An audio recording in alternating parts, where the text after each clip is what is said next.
Hey, Facebook, what's going on? Happy Tuesday afternoon. So, of course, all the rage is the broomstick challenge, the broomstick challenge. I'll tell you what, that was freaking hard.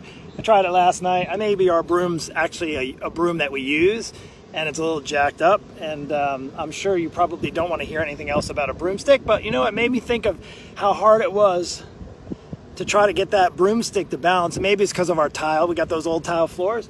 Maybe that was part of the challenge, but I couldn't do it, and my daughter couldn't do it. I know lots of people out there, maybe you need a brand new broom, but you know what's 1,000 times harder than that? Is balancing your macros. Uh-oh, here we go. Buzz for all those macro counters. Here's the reality.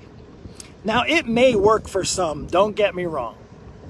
People that have extra time on their hands, that aren't super busy, that want to carry around a measuring tool, want, you know, to have to worry about, they don't have to worry about going out because they're making all their food at home. But the reality is, at least for people, let's just cut to the chase. The people that come into my world, that come in to my space as a coach and for help, and they're like, you know what, Mark, I mean, I hear all these people counting macros and they got to count, and basically what that means, just kind of in a nutshell, not to go into, because I'm honestly not the expert, but I am as far as the expert in knowing what works for my busy parents over 40, and I can tell you counting macros doesn't, and here's why.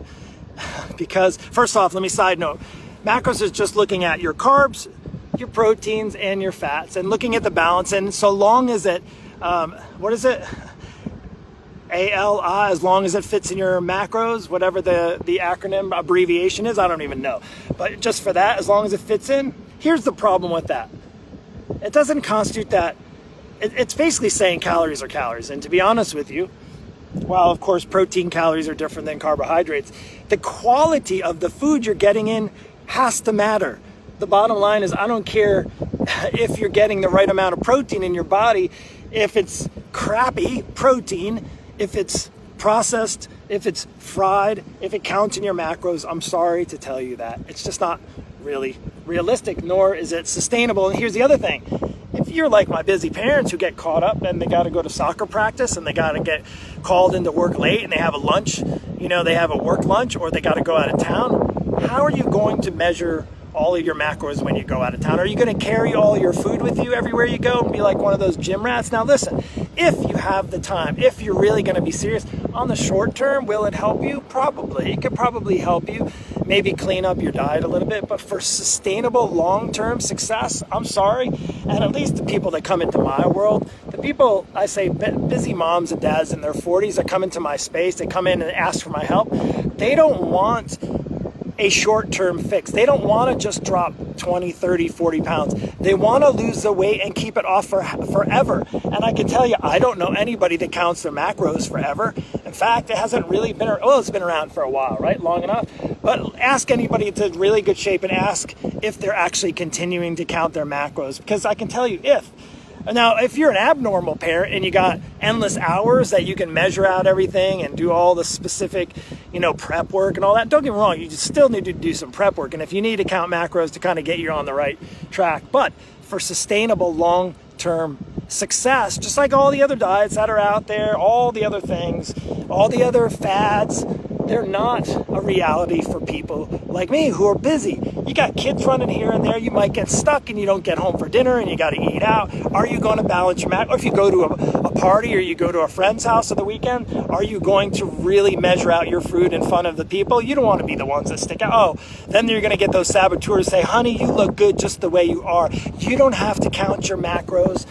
Just count how many drinks that I give to you because I'm buying, right? So that sort of thing. So I'm really kind of tired of the whole macros. And you know what? I'll tell you what, you'd be better off trying to balance that broomstick than counting your macros, because it's 1,000 times easier. Now, I don't know why I smell cigar smoke. Oh, there's somebody smoking a cigar. On a side note, don't smoke a cigar on the beach in the afternoon when your coach is trying to talk to you about macros. That's it for me. Hey, listen, you don't need macros to get in better shape. You honestly don't even need to count calories. What you need is a sustainable approach. I have that approach. It's called the Lean Body Breakthrough. It's a realistic plan. It's simplified. It cuts out the BS. It cuts out all the stuff, the trendy words and so forth, so on. Listen, I've been doing this for longer than a lot of coaches out there have been alive. Just keep that on the side note. And just so you know, I've been around for all of the days, back when, what's his name? Who's the guy with the curly hair? Oh gosh, I can't think of it. Well, let's go even back further. Jane Fonda, and oh, Richard Simmons, those days, right? It pretty much all that stuff, all that stuff still cycles around. But macros, you don't need them. Go put your broom on its end and see if you can hold that up, because it's easier than counting macros. Take care. Hey, good luck, and God bless. We'll see you.